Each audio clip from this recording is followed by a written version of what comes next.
Hello and welcome to another teaching by 119 Ministries. Our ministry teaches that the whole Bible is true and applicable for our lives today. If you would like to know more about what we believe and teach, please visit us at testeverything.net. We hope that you enjoy studying and testing the following teaching.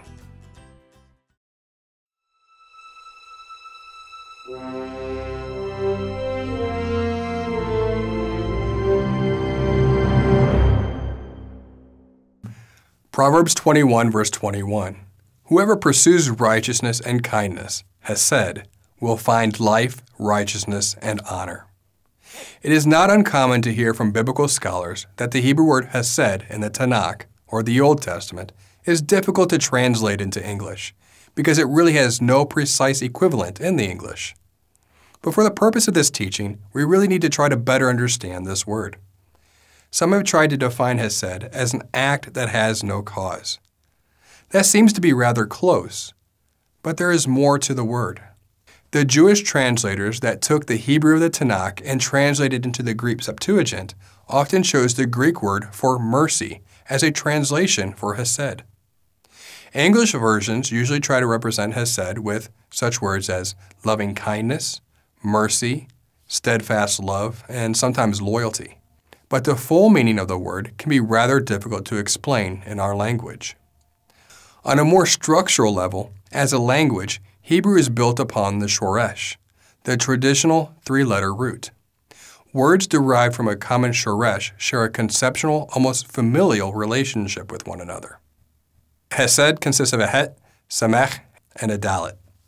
Loosely construed, the pictogram may suggest a leader who passes beyond the fence of selfishness and enters through the doorway of compassion. It is important to consider that Chesed is often found used in the Tanakh in association with a covenant.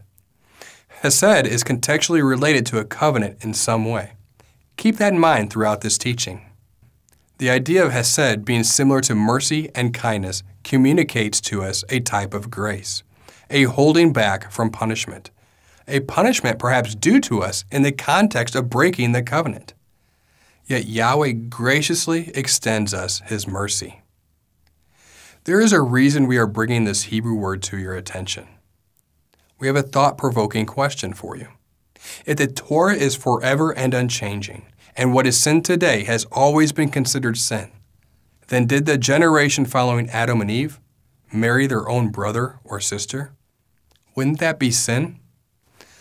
Unless one is highly theologically creative and goes well beyond the written Torah, the sons and daughters of Adam and Eve simply had to marry each other.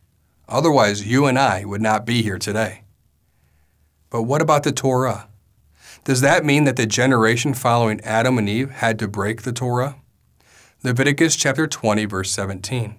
If a man takes his sister, a daughter of his father or a daughter of his mother, and sees her nakedness, and she sees his nakedness, it is a disgrace, Chesed, and they shall be cut off in the sight of the children of their people. He has uncovered his sister's nakedness, and he shall bear his iniquity. Yes, they had to break Torah. For what purpose? For the greater commandment for man, to go forth and multiply. Genesis chapter 1, verse 28. And God blessed them, and God said to them, be fruitful and multiply, and fill the earth and subdue it, and have dominion over the fish of the sea, and over the birds of the heavens, and over every living thing that moves on the earth. At this point, you might be thinking, wait, are you suggesting that God's instruction for man to be fruitful and multiply necessitated the breaking of Torah, specifically Leviticus 20:17? Our answer would be yes. Now, some do not like that answer, and they are forced to suggest that the Torah does change, that the Torah was not given until Sinai. Of course, if that is true, then how did Cain and Abel know what type of offerings they were expected by Yahweh? And why would it have been wrong for Cain to offer whatever he wanted to Yahweh? Even better, if there was no Torah given, how would it be shown to Cain that murdering Abel was wrong? Yet some really want to be able to say that the Word of God can change, because this would conveniently enable them to proudly state that, see, the Torah has to be able to change. Otherwise, that generation in the beginning would have had to break the Torah, and that is simply not a possible scenario. Thus, the Torah could have and did change again after Yeshua. Of course, we can eat pig and lobster after work on Shabbat now. However, it does not work to suggest that the Torah can change. It does not make sense to suggest that the definition of sin can change. That what was right in Yahweh's eyes yesterday is wrong in His eyes tomorrow. Yahweh does not change, and Yahweh is the Word. The Word is Torah, and the Torah is the Word. The Torah is a reflection of Yahweh's character. We likely have a couple dozen teachings at minimum showing the logical and scriptural contradictions that surface in an understanding that the law of God can change from one day to the next. So then, how does it make any sense that the sons and daughters of Adam and Eve were forced to break Leviticus 20:17? Remember, it is not impossible for certain Torah commandments to conflict. For example, the Levites were instructed in the Torah to work on Shabbat, the Sabbath, thus profaning the Sabbath. Yet it was not held against them. Or for the sake of mercy and kindness to others, we may need to heal on the Sabbath. There are other examples to consider, and for more on this, please see our teaching titled Weightier Matters. So are we suggesting that the commandment to go forth and multiply was greater or weightier than the commandment to not marry your brother or sister? Yes, absolutely yes. If the generation following Adam and Eve did not break Leviticus 20, then Yahweh's plan of grace through Messiah Yeshua would have never occurred, and salvation would have never been possible. So yes, going forth and multiplying was the most certainly of greater importance. But do we have any evidence of this? Because it is not unlikely that you believe everything we have said so far to be rather speculative. Perhaps you saw the possible clue in our first reading of Leviticus 20:17. But let's read it again. If a man takes a sister, a daughter of his father, or a daughter of his mother, and sees her nakedness, and she sees his nakedness, it is a disgrace, Chesed. And they shall be cut off in the sight of the children of their people. He has uncovered his sister's nakedness, and he shall bear his iniquity. So in the context of a brother and sister consummating a marriage, we are told in the English that it is a disgrace. However, is that what the Hebrew word Chesed means? A disgrace? Maybe, but we already reviewed the usage of the word Chesed in the Tanakh. And loving kindness, or similar, is how this word is consistently used contextually. It is how the word is understood through its root meaning, and how the word is understood via ancient pictograph. So, everything defining Chesed to mean disgrace in this particular instance seems to contradict everything we understand about the Hebrew word Chesed. However, there is an exception. Chesed in Leviticus 20:17 in the Septuagint was translated into the Greek by ancient Jews as a disgrace in the Greek. English translators likely borrowed and carried forward that translational understanding from the Septuagint. This could suggest that it was a valid way to translate Chesed, instead of meaning a loving kindness or mercy. It may indeed have meant a disgrace. In another twist, it appears that all Jews did not agree with the Septuagint translation of disgrace. The rabbis connected Leviticus 20:17 to Cain procreating with his sister and populating the world. They understand this particular act of incest to be an act of mercy. The way the rabbis present the understanding of Chesed for Leviticus 20:17 in their writings would be more consistent with the ancient understanding of that particular Hebrew word.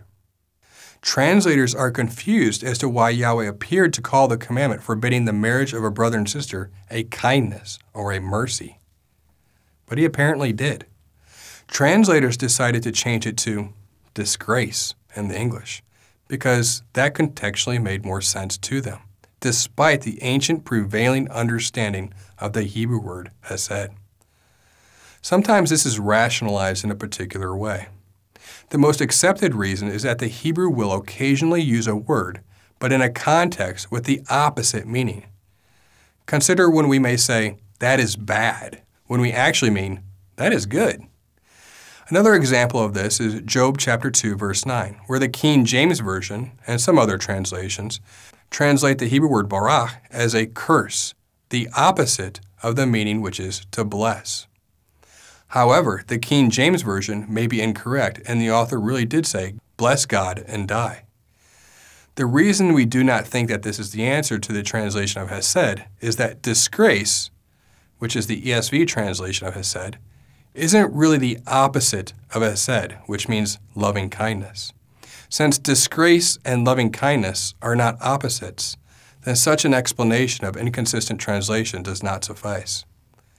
So then, why would Yahweh mention the commandment that forbid brother and sister marriage to be Chesed? If disgrace does not define Chesed, why a mercy or a kindness? But if we go back to the beginning and apply the reality that the generation following Adam and Eve had to break this specific commandment, then we realize the profound hint that Yahweh embedded in His Torah for this commandment. For that generation, it was indeed a mercy or a kindness that allowed the world to multiply. Yahweh commanded His people to go forth and multiply. That was the weightier commandment. Because of this weightier commandment, perhaps it was considered a loving kindness by Yahweh to allow for the breaking of Leviticus 20:17, to allow for His people to multiply it. A similar kindness is afforded to the Levites who were instructed to profane the Sabbath for the sake of the greater good. It is not uncommon for a Jew to interpret the Hebrew in Psalm 89 verse 3 as, the world is built with Chesed, which is a little different from how it is rendered in most English translations. The world was apparently built on Chesed, on mercy, love, kindness, or grace. It was built on Chesed in order for man to multiply. Chesed was necessary. There is only one other instance in which Chesed is not defined in English as a related word such as loving kindness, mercy, steadfast love, or loyalty. And that is found in Proverbs 14:34. Righteousness exalts a nation, but sin is a reproach, Chesed, to any people. Knowing what we know about Chesed, this again is an equally confusing translation. Interestingly enough, the idea of Chesed in the Hebrew Bible not only includes the idea of loving kindness, but also of discipline. Moses indicated that the Lord would discipline the Israelites as a father to his son in the following verses. Deuteronomy chapter 8. You shall remember all the way which Yahweh your God has led you in the wilderness these 40 years, that He might humble you, testing you to know what was in your heart, whether you would keep His commandments or not. He humbled you and let you be hungry, and fed you with manna which you did not know, nor did your fathers know, that He might make you understand that man does not live by bread alone, but man lives by everything that proceeds out of the mouth of Yahweh. Your clothing did not wear out on you, nor did your foot swell these 40 years. Thus you are to know in your heart that Yahweh your God was disciplining you, just as a man disciplines his son. The narrative of Psalm 136, verses 10 through 26, is in direct parallel to Deuteronomy chapter 8, verses 1 through 10, which is an overview of the Israelites coming out of Egypt into the Promised Land. That is, both passages talk about the exodus from Egypt, the setbacks, divine discipline, and the subsequent victories over their enemies as they emerge victorious into the Promised Land. The abundance of nourishment and foodstuffs, and then finally the blessings bestowed on Yahweh for all of His marvelous provisions. Watch how many times Chesed is mentioned in this direct parallel. Psalm 136. To Him who struck down the firstborn of Egypt, for His steadfast love endures forever, and brought Israel out from among them, for His steadfast love endures forever. With a strong hand and outstretched arm, His steadfast love endures forever. To Him who divided the Red Sea in two, for His steadfast love endures forever, and made Israel pass through the midst of it, for His steadfast love endures forever. But overthrew Pharaoh and his host in the Red Sea, for His steadfast love endures forever. To Him who led His people through the wilderness, for His steadfast love endures forever. To Him who struck down great kings, for His steadfast love endures forever. And killed mighty kings, for His steadfast love endures forever. Sihon the king of Amorites, for His steadfast love endures forever. And Og king of Bashan, for His steadfast love endures forever. And He gave their land as a heritage, for his steadfast love endures forever. A heritage to Israel, his servant, for his steadfast love endures forever. It is he who remembered us in our low estate, for his steadfast love endures forever, and rescued us from our foes, for his steadfast love endures forever. He who gives food to all flesh, for his steadfast love endures forever. Give thanks to the God of heaven, for his steadfast love endures forever. In other words, Chesed includes the idea of a father's discipline as part of the loving kindness of Yahweh. Both Psalm 136, 10 through 26, and Deuteronomy chapter 8, 1 through 10 are in direct parallel, and therefore we make this connection. This key now helps us unlock the particularly difficult verse, Proverbs 14:34, where Chesed appears to contradict its own meaning. Righteousness exalts a nation, but sin is a reproach to any people. And here would be the alternate translation. Righteousness exalts a nation, and reproof is the cleansing or purification for the people. Here, hata means a cleansing or a purification. Chesed means reproof as a loving kindness discipline. Finally, let's read Psalm 136, 23 through 24 again. He who has remembered us in our low estate, for his steadfast love, Chesed, endures forever, and rescued us from our foes, for his steadfast love endures forever. We see that Yahweh, who remembered us in our low estate, has tendered their setback while entering the promised land, as a disciplining father per Deuteronomy 8:5, and therefore Yahweh's Chesed was twofold as discipline and loving kindness. We infer this connection between discipline, reproof, and loving kindness because this context is direct parallel with Deuteronomy chapter 8, 1 through 10, and fits into Proverbs 14:34 quite nicely. As another interesting note, ancient Jewish translators translated the Greek word for diminishing or making less for the Hebrew word Chesed found in Proverbs 14:34, meaning a father reproofing his children humbles them and brings them low, not out of hatred, but out of a loving kindness. Last but not least, the author of Hebrews in the Brit Hadashah, or the New Testament, later picks up on this nuance of loving kindness and discipline and relates Yahweh as the loving father who disciplines his sons in Hebrews 12, verses 5 through 7. Take note of the words we highlighted and consider how the highlighted words contextually summarize our point as we establish the extrapolation of the use of Chesed in the Tanakh. Hebrews 12. Have you forgotten the exhortation that addresses you as sons? My son, do not regard lightly the discipline of the Lord, nor be weary when reproved by him. For the Lord disciplines the one he loves, and chastises every son whom he receives. It is for discipline that you have to endure. God is treating you as sons. For what son is there whom the Father does not discipline? In summary, here's what we covered in this teaching.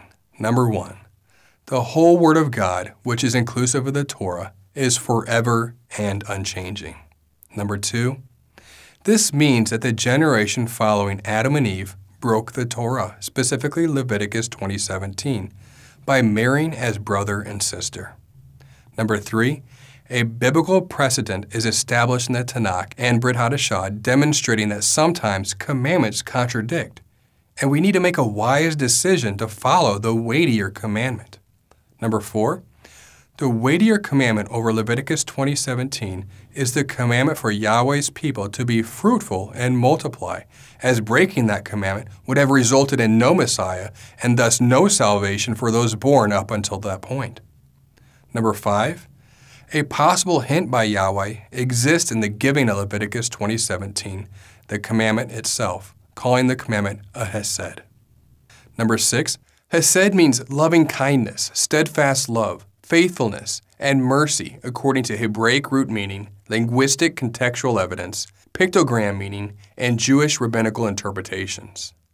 Number 7, in Leviticus 20:17, English translators translated Chesed as disgrace, despite all ancient evidence to the contrary, likely because they borrowed understanding from the Septuagint. Number 8, Another problematic translation of Chesed exists in Proverbs 14:34, which does not appear to mean loving kindness on the surface. Number 9, the problematic translation of Chesed as reproof or discipline being a form of loving kindness from our Father is solved in the examination of the parallel of Psalm 136 and Deuteronomy 8. The ancient Jewish translators of the Greek Septuagint appear to illustrate the same understanding in the Greek. Number 10, the author of Hebrews 12 appears to summarize every point we made in better understanding reproof as being a form of loving kindness from a father, which is consistent with how we foundationally understood the Hebrew word Chesed. We hope that you've been blessed by this teaching. Remember, continue to test everything. Shalom.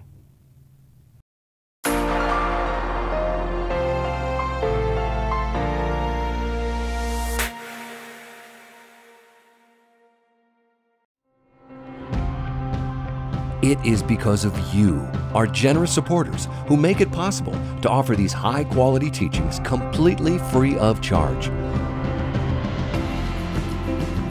If you feel led to support 119 Ministries so that we can continue this effort, please visit testeverything.net and click on the Support 119 tab. Learn how you can partner with us to take the whole Word of God to the nations.